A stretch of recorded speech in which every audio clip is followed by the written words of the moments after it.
¿Para qué sirven las biografías según Virginia Woolf? Hola, ¿qué tal? Estás viendo más o menos literatura y en este video busco responder esta pregunta. ¿Para qué sirven las biografías según Virginia Woolf? Para responderlo me baso absolutamente en su ensayo titulado El arte de la biografía, publicado póstumamente en 1942, donde ella explora el tema a través de tres cuestiones clave. La primera cuestión es si la biografía es un arte. La segunda es cuáles son los límites de la biografía. Y la tercera cuestión es cómo será la biografía del futuro. Pero vayamos por partes. Para empezar tenemos a la biografía como un arte. Virginia Woolf empieza con todo diciéndonos, ¿en realidad estamos seguros? ¿Podemos tener la certeza de que la biografía es un arte literario como tal, independiente, autónomo, autosustentable? Para empezar a desarrollar un poco esta cuestión, compara a la biografía frente a la poesía y a la ficción, y nos dice que la biografía como arte, como género, es verdaderamente joven. Nos dice, y cito, el interés que tengamos por nosotros mismos y por lo demás es un proceso más bien tardío del espíritu humano, y solo en el siglo XIX fue que maduró plenamente la biografía y proliferó con creces. Después nos dice Virginia Woolf que la biografía por excelencia suele verse como un arte limitado. Un arte limitado donde el biógrafo está atado de pies y manos por la verificación de los hechos de los que está hablando, de los que está construyendo su obra, la biografía.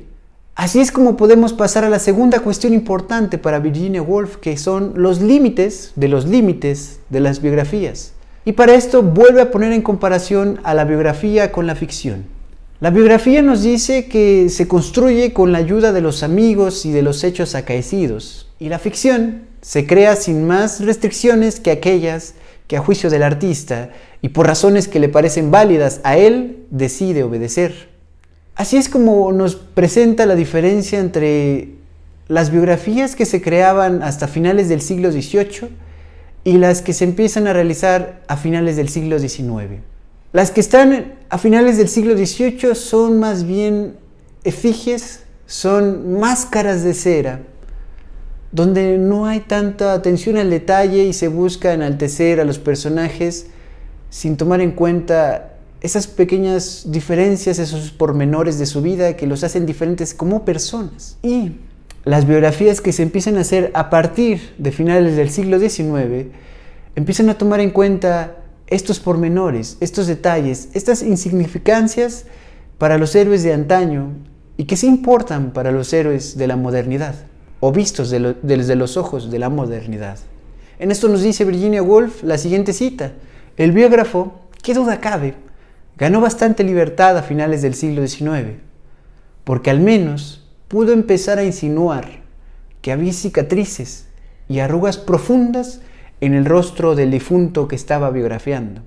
Posterior a esto, para ahondar más en el tema de los límites de la biografía, Virginia Woolf saca el caso de un biógrafo inglés, uno de los más grandes según su posición, su perspectiva y su lectura, que es Lytton Strachey, y pone dos casos de trabajos suyos. El primero sería la biografía que hizo de la reina Victoria y el segundo sería el caso de la biografía que hizo de la reina Isabel I. En el primer caso, el de la reina Victoria, es la biografía como artesanía. Artesanía en el sentido de que se ciñe a sus límites de todo lo comprobable y verificable, y cuando no había manera de comprobar o verificar los hechos acaecidos y las cartas y los recursos para confirmar lo que en realidad pasó, se limitó Lytton a resumir muy sucintamente lo que se sabe por historia general, no tanto del personaje en sí biografiado. Y así es que le resultó su gran y alabada biografía como artesanía de la reina Victoria. Un éxito, una comprobación total de que ciñéndose a esos límites de la biografía puede presentar algo bastante honesto, comprobable y verificable. En el caso de su biografía sobre la reina Isabel I, la cosa fue tanto distinta, porque de la vida y de la obra, de los hechos acaecidos de la vida de la reina Isabel, hay muy poca verificación, hay muy poca confirmación histórica de que las cosas sucedieron precisamente como se dice que sucedieron. Y ante esa falta de verificación, Lytton aquí se metió a hacer de la biografía un arte. ¿Por qué? Porque le metió un poquito de imaginación. Un toquecito por acá, otro toquecito por allá, donde el silencio del tiempo, del paso del tiempo sucedía, él complementaba. Él, en ese caso, fue fundamentando por sentido común lo que no podía comprobar con verificaciones históricas. Virginia Woolf nos dice que esta segunda biografía, la de la reina Isabel de Lytton Strachey, es más bien un fracaso, porque no se ciñó a esos límites. Fue más allá, le metió imaginación, unos toques de ficción que también por otro lado eran inevitables, porque si no su biografía no hubiera durado más de 50 páginas, porque no había manera de comprobarlo. Sin embargo, nos dice que esta biografía como arte, la de la reina Isabel I, es un fracaso, pero también significa una nueva vereda que podemos recorrer quienes quieran dedicarse al arte de la biografía. Y así es como llega a la última cuestión que le interesa a Virginia Woolf, la biografía del futuro. En esto es muy precisa. Nos dice que sí, los hechos son los hechos, pero los puntos de vista cambian. Esta es la cita de ella. Los hechos están sujetos a cambio de opinión, pues cambian las opiniones a medida que cambian los tiempos. Y pone el ejemplo de que lo que antes era pecado, después, gracias a los avances de la psicología, puede verse como algo más bien accidentado, como quizás un trauma, como una fijación, etcétera, etcétera. Y no tanto solamente desde el juicio del pecado y nada más. Se le dan matices, se le cambia el hecho de lo que antes se veía como un pecado, se puede ver como un caso clínico, como una cuestión cultural, el malestar de la cultura, etcétera, etcétera. En esto también nos dice que para la biografía del futuro, quien haga biografías tendrá que poner atención a esos cambios de perspectiva, esos cambios de paradigma. Nos dice así pues que el biógrafo ha de seguir por delante del resto de nosotros, como el canario del minero, sondeando el ambiente, detectando falsedades, irrealidades y la presencia de convenciones absurdas. Cuando hablamos de convenciones absurdas es que son cosas que se lleva el tiempo, que se actualizan. El pecado deja de ser pecado para volverse otra cosa a los ojos del tiempo de otra gente. Pensémoslo así. También nos dice que para la biografía del futuro, quien haga esas biografías deberá de cuestionar las pautas que impulsen su trabajo. El biógrafo, dice Virginia Woolf, ha de revisar sus criterios para evaluar el mérito y ha de ofrecer héroes nuevos para que, llegado el caso, los podamos admirar y yo agrego, incluso despreciar con mayor sentido, con mayor entendimiento de causas y de efectos en la vida de las personas que se biografían, que se recuerdan, que se narran sus vidas. Y también nos dice que la biografía en este sentido es que apenas está llegando. La biografía, nos dice Virginia Woolf, se halla solo al comienzo de su andadura. Tiene por delante una vida larga y activa, de eso podemos estar seguros, una vida repleta de dificultades, peligros, trabajos y adversidades.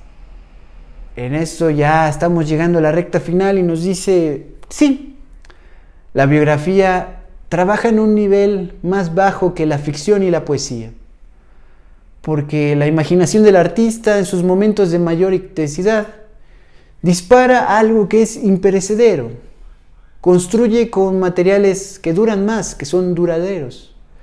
En cambio, el biógrafo ha de aceptar lo perecedero, ha de construir con lo que corre el riesgo de ser efímero, ha de engastarlo en el tejido de su obra.